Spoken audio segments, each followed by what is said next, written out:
Hay también una percepción negativa sobre la manera como se ha combatido la corrupción en México. Esto, debo decirlo, es común en todos los países. La gente piensa que siempre la corrupción ha aumentado, en México lo piensan, y estos son encuesta tras encuesta. Esto, en ocasiones, debo decir, sobredimensiona el problema porque la sociedad tiende a reaccionar siempre negativo frente a los partidos, frente a los políticos, y por lo tanto las respuestas naturales siempre sí han empeorado.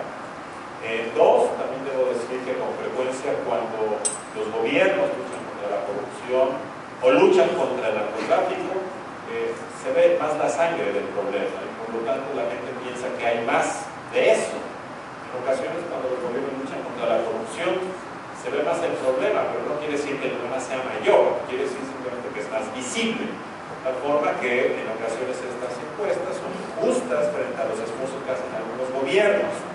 No obstante, lo que quiero mostrarles a ustedes es el hecho de que hay una percepción negativa, no solamente sobre los niveles de corrupción, sino sobre lo que hacen los gobiernos para combatir el problema.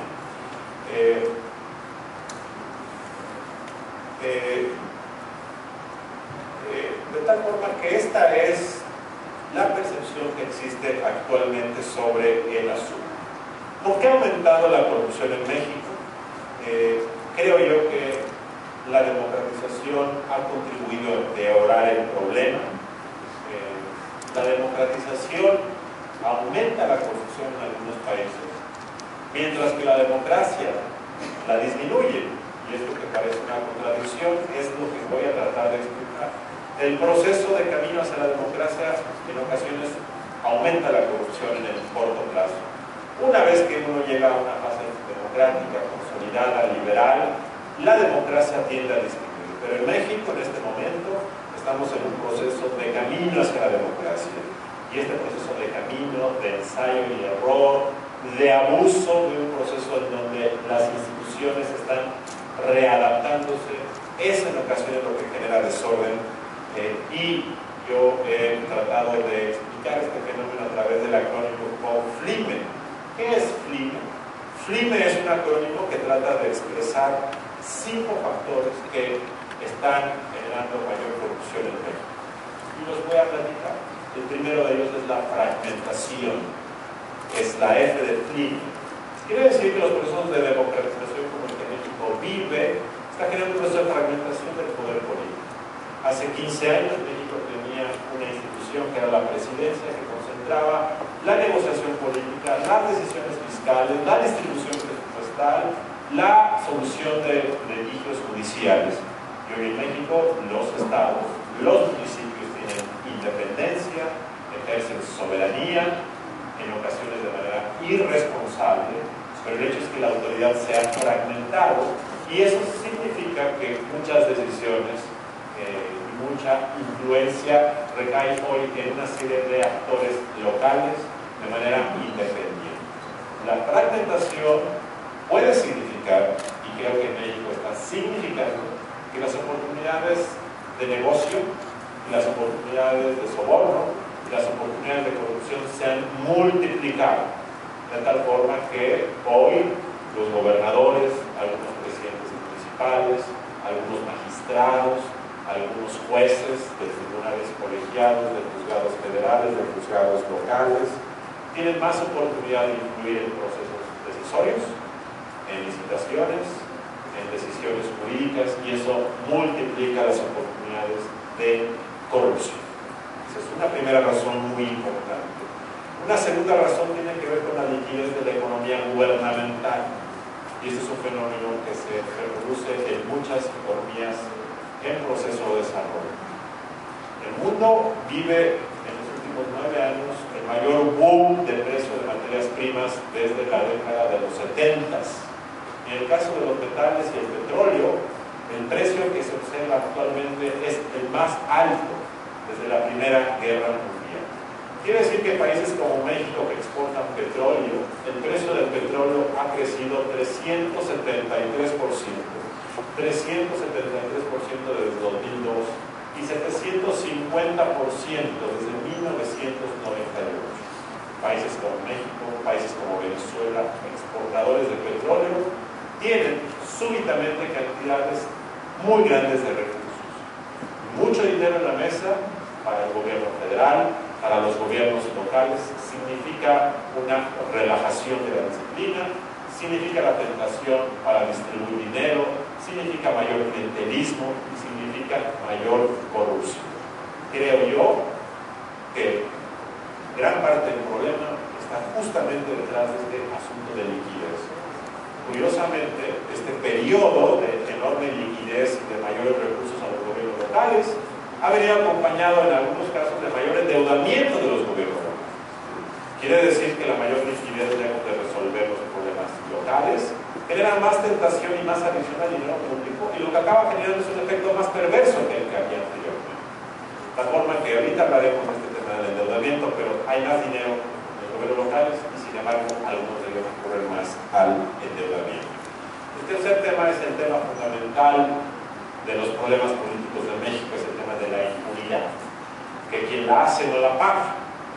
Y en temas de fiscalización, en temas de corrupción, en temas de mal gasto público, a pesar de que las auditorías o los órganos de fiscalización, tanto la federal como las de los estados, han venido evolucionando de manera favorable, lo que se observa con frecuencia es que la auditoría profesional que llevan a cabo los órganos de los congresos con frecuencia no conduce a la sanción, es decir, puede detectarse irregularidades, delitos, y con frecuencia lo que se observa a nivel nacional y en los estados es que no hay sanción para quien comete actos de corrupción.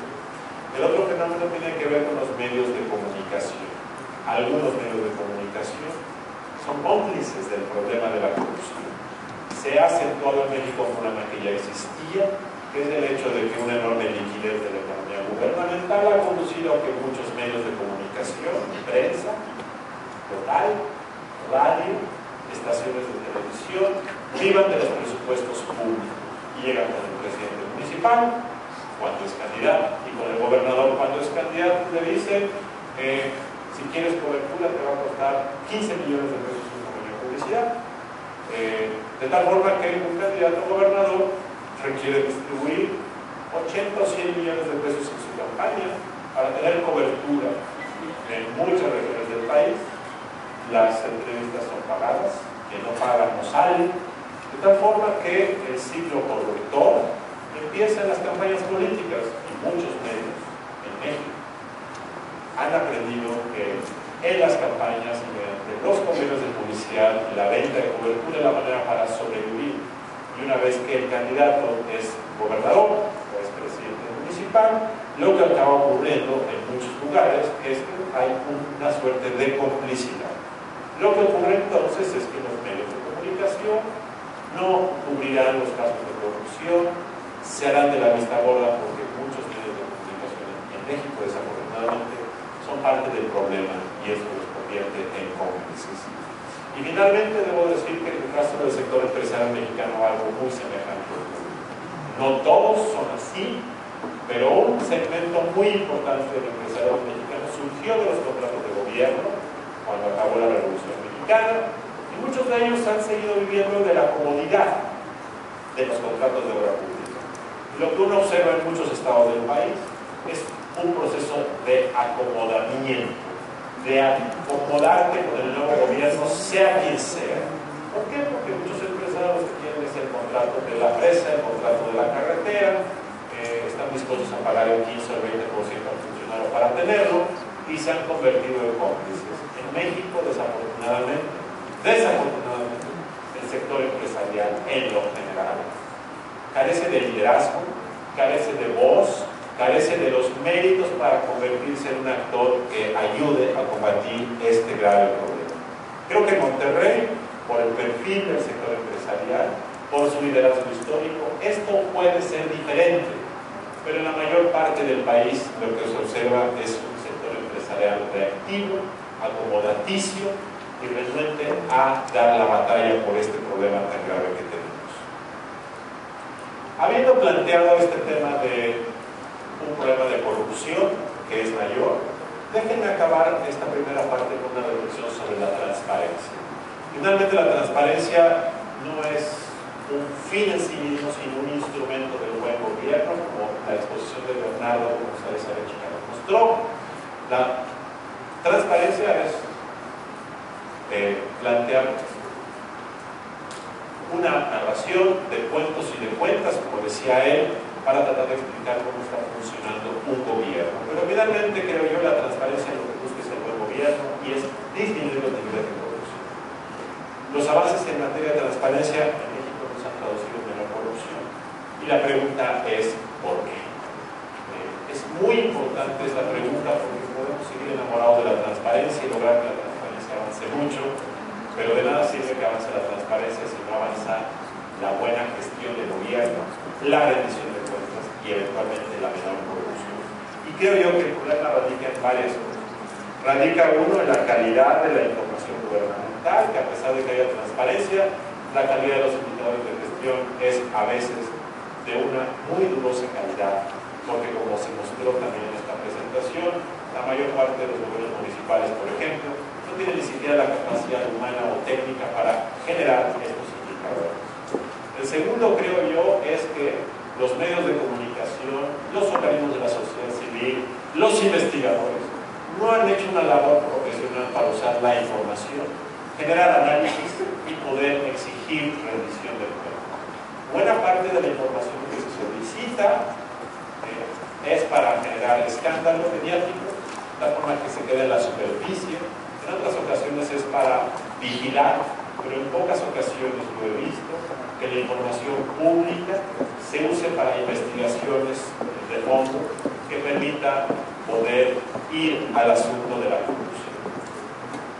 De tal forma que la mayor transparencia requiere mayor labor de investigación, requiere mayor participación ciudadana para que pueda conducir a una mayor rendición de cuentas, lo cual hasta ahora ha sido muy incipiente. Ahora me gustaría hacer una reflexión sobre el tema del endeudamiento estatal, un tema de moda en las últimas semanas y creo que es muy preocupante porque lo que esto muestra son justamente las consecuencias del mal gobierno, son justamente las consecuencias de la fragmentación del poder político que mencionaba hace unos momentos, con costos enormes no solamente para las generaciones de hoy, sino para las generaciones del futuro.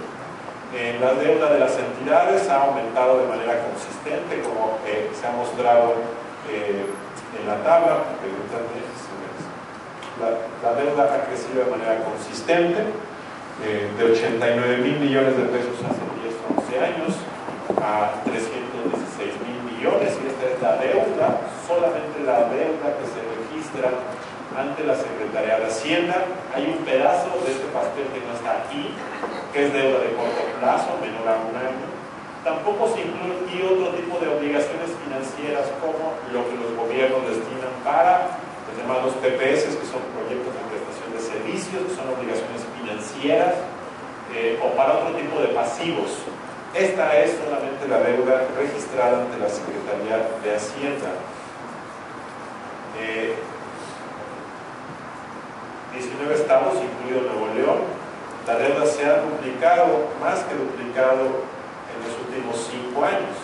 Hay casos extremos como el que se han comentado en los medios de Coahuila, que ha crecido 1.836% en 4 años, 1.886%, Tamaulipas 1000%. ¿Cómo ven estos datos?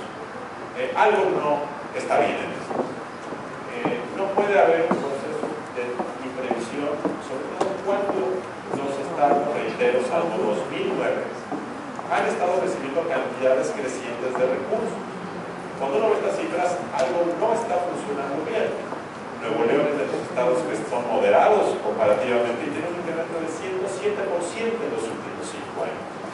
De tal forma que esto nos lleva a pensar que está funcionando mal. Con respecto a las participaciones federales, efectivamente el problema no es mayor todavía, pero cuando uno lo ve con respecto a sus ingresos propios, el problema es muy grave. Y este es uno de los principales temas que tenemos que resaltar.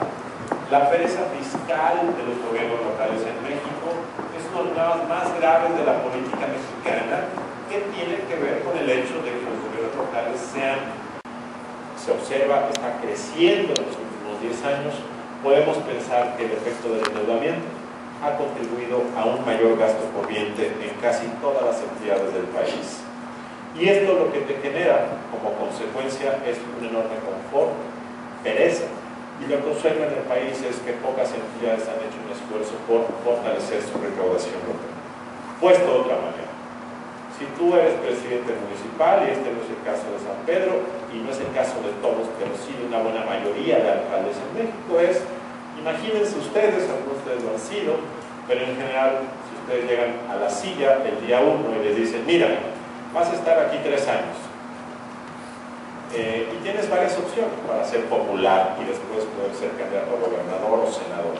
Uno es revisar el catastro, modificar los precios, hacer una reforma al sistema de contabilidad, aumentar los impuestos y hacer que este municipio en los próximos 10 años tenga más recaudación local. Pero tú no lo vas a disfrutar porque tú solamente puedes estar aquí 3 años. De la forma que tú vas a llevar los costos porque vas a anunciar una modificación al impuesto, vas a decir que se va a pagar más, pero tú no vas a recibir nada porque esto se empieza a cobrar dentro de 3 o 4 años. Opcional. Opción B, ¿sabes qué? Ve a la CONAGO, presiona políticamente para que asciendan las demás participaciones, o bien ve con el banco, pide un préstamo, ofrece las participaciones de los próximos 15 años y gasta dinero. ¿Cuál creen ustedes que es, en la mayoría de los casos, la respuesta obvia? La respuesta obvia es estirar la mano, endeudarse y patear la pelota de la debilidad de las finanzas locales. De tal forma que este sistema fiscal perverso y esta política de endeudamiento que todos tienen disponibilidad para acudir ante ella, lo que ha generado es estancamiento en la recaudación local. Este es el promedio de ingresos propios con respecto a ingresos totales en 2008.